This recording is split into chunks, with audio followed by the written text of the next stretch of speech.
Dash deposit made for a particular purpose for the education and marriage of the depositor's children. Options are A. Pygmy deposit, B. Flexi deposit, C. Endowment deposit, and D. None.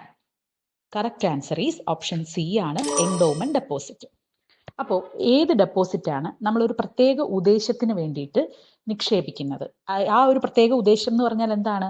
നിക്ഷേപകന്റെ കുട്ടികൾക്ക് വേണ്ടിയിട്ട് അവരുടെ വിദ്യാഭ്യാസം അല്ലെങ്കിൽ അവരുടെ വിവാഹത്തിന് വേണ്ടിയിട്ട് നിക്ഷേപിക്കുന്ന ആ ഡെപ്പോസിറ്റിനെ പറയുന്ന പേരെന്താണ്? എന്താണത്?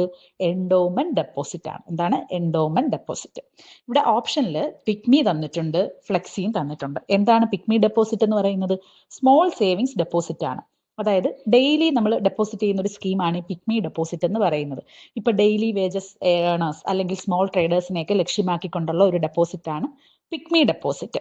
പിഗ്മി ഡെപ്പോസിറ്റ് ഇൻട്രൊഡ്യൂസ് ചെയ്തത് സിൻഡിക്കേറ്റ് ബാങ്ക് ആണ്. പിന്നെ വരുന്നത് ഫ്ലെക്സി ഡെപ്പോസിറ്റ്. എന്താണ് ഫ്ലെക്സി ഡെപ്പോസിറ്റ് എന്ന് പറയുന്നത്? Combination of fixed and saving deposit. Fixed ഡെപ്പോസിറ്റിന്റെയും സേവിംഗ് ഡെപ്പോസിറ്റിന്റെയും ഒരു കോമ്പിനേഷൻ ആണ് ഈ ഫ്ലെക്സി ഡെപ്പോസിറ്റ് എന്ന് പറയുന്നത്. അപ്പൊ നമ്മൾ ഇവിടെ ചോദിച്ചിരിക്കുന്നത് എൻഡോമെന്റ് ഡെപ്പോസിറ്റ് ആണ്.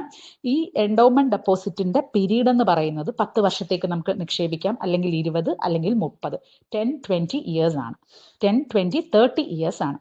ഓക്കെ, അപ്പൊ ഇത് മറന്നു പോകരുത്. എൻഡോമെന്റ് ഡെപ്പോസിറ്റ് പർട്ടിക്കുലർ പർപ്പസിന് വേണ്ടിയിട്ടുള്ള. ഈ പർട്ടിക്കുലർ പർപ്പസ് എന്ന് പറഞ്ഞാൽ എന്താണ്? Education, marriage. ഒരു പ്രത്യേക ഉദ്ദേശമല്ലേ നമ്മൾ പിന്നെ കുട്ടികളെ എന്ത് ചെയ്യിപ്പിക്കുക? വിദ്യാഭ്യാസം കൊടുക്കുക, അല്ലെങ്കിൽ അവരെ വിവാഹം കഴിപ്പിക്കുക. ഇതിനു വേണ്ടി നേരത്തെ നിക്ഷേപിച്ചു വെക്കുന്ന ഒരു തുകയാണ് എന്ത്?